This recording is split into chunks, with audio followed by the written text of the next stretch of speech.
Tukeredde mawulire leero nga UCC ekuba Sol TV ekipapulo kubanga bajjani full figure ne show ye yonna kubanga bagijja ku mpewo. Poza amawulire amalala agaliwo White Benda olwaleero luno enjogerera amaze okubanga akifuula official. Twalabako proposal luli naye leero lunaku lwennyini akoze embaga n'akwata omukazi n'amugira ddala ku bbala.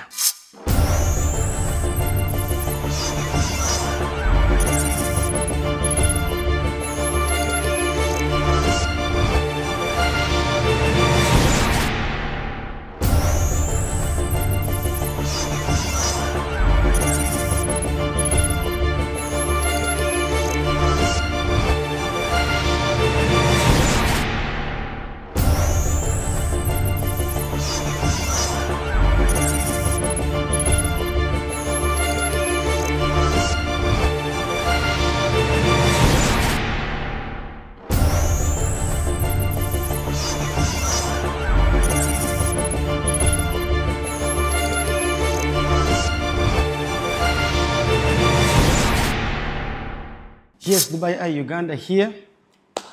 Okusinzira ku mawulire agakagwa of course bate tuyinza linda ntwe twagala kujja tuba updating lewo.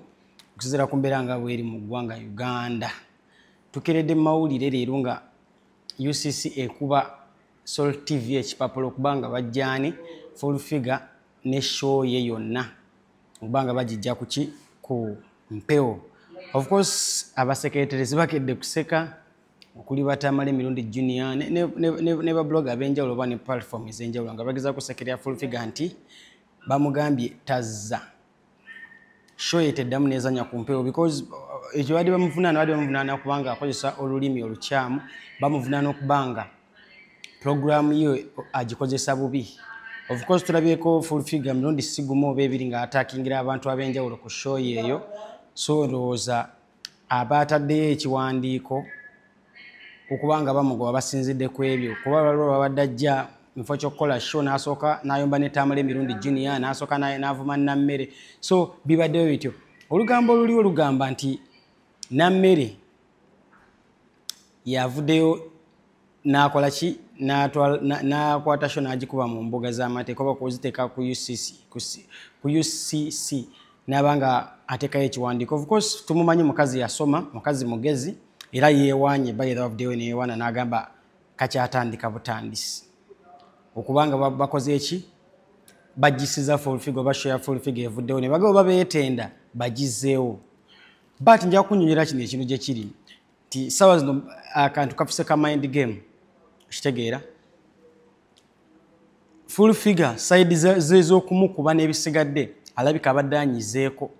alabika abadde akutte Nammere mu kasonda. Kwa full figure yakola bwati full figure bwe yagenda ku poliisi yamanya atagenda atekayo Nammere tajja sobola kwesikanero asoka Nammere ne yalika abanene biki kitegeera biso bisinga oba oyina gweyagala okwata kusenga olaba w'amaanyi so ofuna w'omukwata ewaluma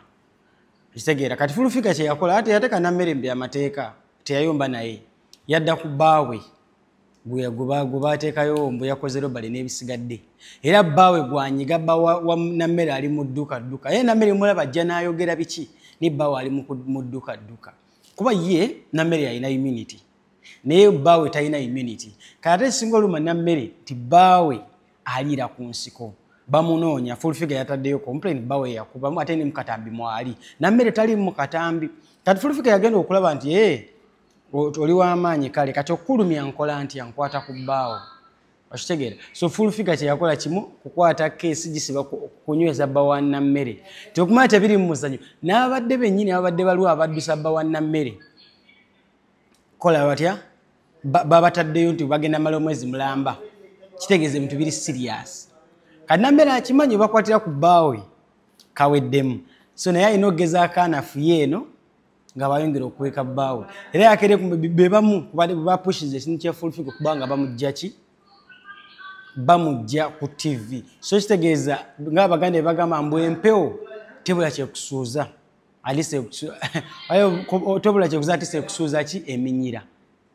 kasita wange efuuwa nnyo. So buli muntu abadde kabadde kakanagiza kafuse ka mind game nti okulumya Nammere nniza mukola ntya. Full figure n'agamba okulumya Nammere nina kwata ku bbaawe kuba bona Nammere yagamba ye kayini mu video kasita bbaawe wange yakubye teba police ina bazibu tayina we kulaba but okulumya balina kukola ki kunyiga bbaawo kati nammere bino emisango gy'abadayina nti naye kennyini alina videos eyini ng'avuma full figure so yagenza olaba nga ogumisango tegujja weeyinga tebeevumyevumyeko so they have exchanged words nga bw'ogenda ku platform bajja gamba okay bano bonna beevumye naye alina video era full figure yajja naga nti nina video nga nammere akola ki anvuma so nammere ogenda mu kooti nga full figure amuvuma already nga ate alinayo assault ekyo n'akireka naga kati kamukwate ewaluma n'agenda mu UCC na complaininga sho ne bagijjawo era ne babugamba teddamu okujjako ngeta eyina ebintu by'erina okukola ki ovu ekyo bajja bitereza with time bajja bitereza bayinza okuba bajjewo sho ate basobola omuzza mu sho endala ate n'erinnya eddala bayinza okuba bazzeewo sho nga tebakubye erinnya ne bagamba bafulfike tuddemu ne tumulaba wano ate Uganda mubimanyi bya order from above Museveni ayinza obagamba mumuzzeeko enkya ne mumuzzaako so bikedde nga full figure ali mu maziga show ebagijjeeyo ye ne Muzeeyi Nkubuge kitegere kiwandiiko kinene bwekiti kyebabatereddeyo babiri nga batereezamu ku mpisa n'ebisigadde era nnaku njereere naye of course ngayo tukalaba ka mind game mu quarter ne wano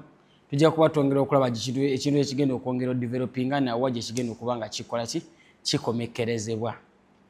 just wekumire ku Dubai Uganda tujja kuba tukola ki twongera okuupdatinga poza amawulire amalala agaliwo White Benda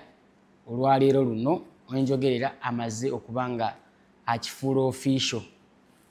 twalabako proposal luli naye leero lunaku lwennyini akoze embaga nakwata omukazi n'amugira ddala ku bbala n'akifuula official bannange baseribatanisa okuba nga bakola ki bawasa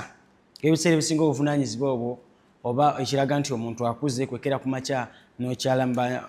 ewa mukyala oba okukwata omukyalo wennyini gw'oyagala ku mutima n'obanga okola ki omuproposingire generation enzibu nnyo okufuna omuntu gw'oyinza okugamba nti ki bantu balabyeko bangi baproposinze omukazi naye ekyangiraawo abantu abo ne bagamba ebiseera ebisinga abantu abatuufu baproposingira baba bamugamba dda so era nange my mindset what is better is omukazi nabanga yennyini apushinga marriage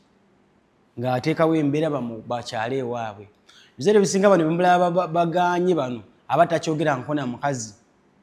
naye omukazi yennyina gw'olabakkiriza aba bulijjo akibanja oba bulijjo akimanyi nti kigenda be happeninga you first talk about it then you come the next day in proposing abantu bangi mukola nnyo ensobi mu proposing okwo mukola pakupaku lwakuba omukazi akuliko olowooza akulina wekka ogenda proposinga n'akulekaawo so White Benda yakifudde official which was just another good thing pozi n'ekira bonna abadde balemera London basobodde okuba nga buli muntu addayo respectively twalabye Joey Landa ng'addayo mu Uganda alandinze leero atuuse e Kampala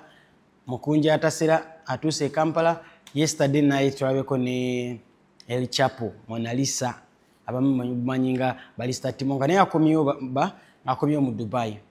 bantu mwalabeka abantu bamupickinga Big Bang Promotions bagezi bamupickinga Vibes Wigi bagezi bamupickinga which was a vibe so nga tuvuddeko awo nja bagamba nti Katikkiro w'eggwanga aba Katikkiro wa Buganda of course alabise yayingidde ne mu Dubai okubanga yetegekera Buganda Convention so mwenna abali Abannayuganda abali mu Dubai musobole okuba nga ate mukola ki musalako mubeere nga muba part of the movement twagala nnyo okuteeka ku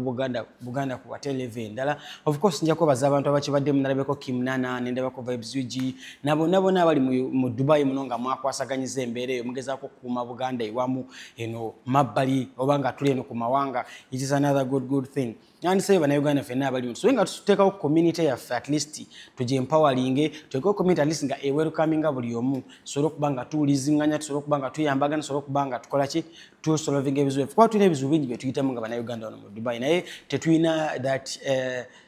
joint area tusobole okuba nga tuleasinga ebizibu byaffe tusobole okuba nga tuleeta ensonga zaffe ne ziba nga zikola ki ziwulikika ate ne okuba nga tugezaako okuyamba tuyita mu bizibu bingi nnyo wano but anyway kyekyo ekiriwo mubanga mwetekere Buganda Convention mwenna abali mu Dubai Bannayuganda muveeyo mubeerewo soke muwulize ate ki kyebatuleetedde this time round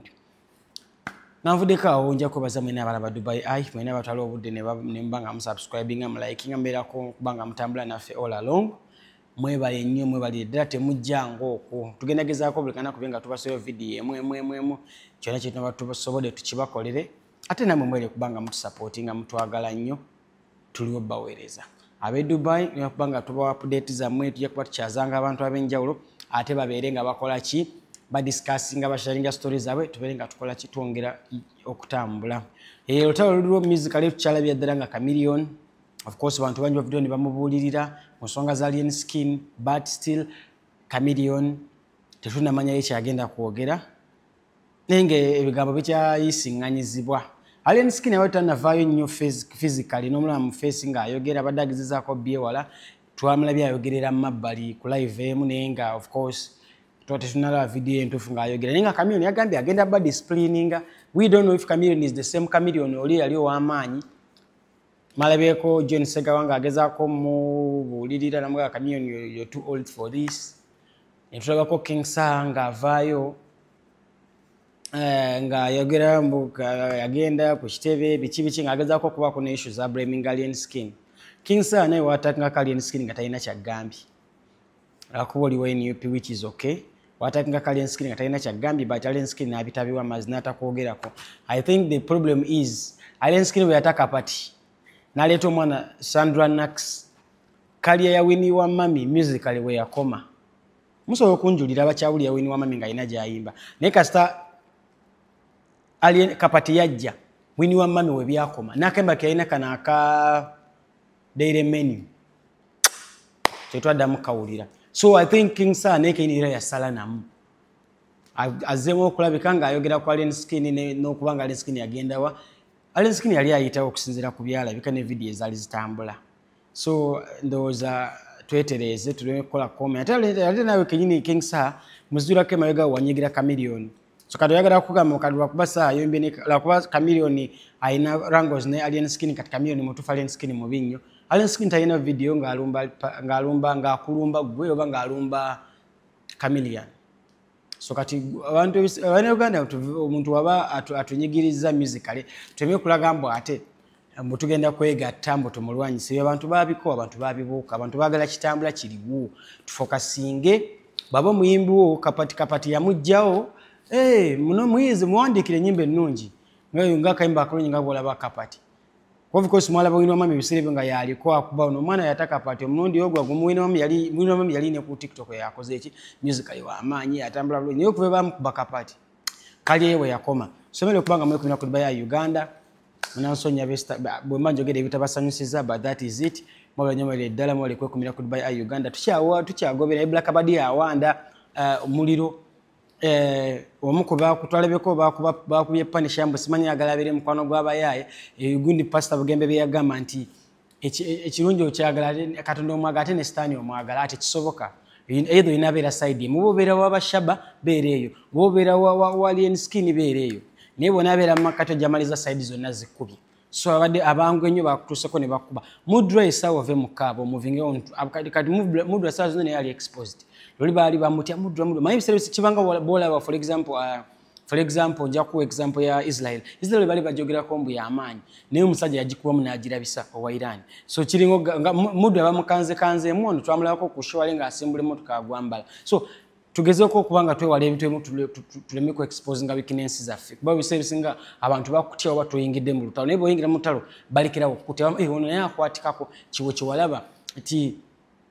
Palaso yali wakabi naye bamukwatako kati Palaso tusogera ku masuba bakubuuza Palaso yayimbye ki era inavayo nayimba buyombi whereby we are trying to solve this tuve mu ntalo musically tubere nga tukusogera tuyimba awulira nga talina space asobola okukivaamu oba tuleke music ayogere okitegeera genda wofit nga industry ejjamu buli omu Dubai Uganda mulenyo bali tusinzira Dubai bless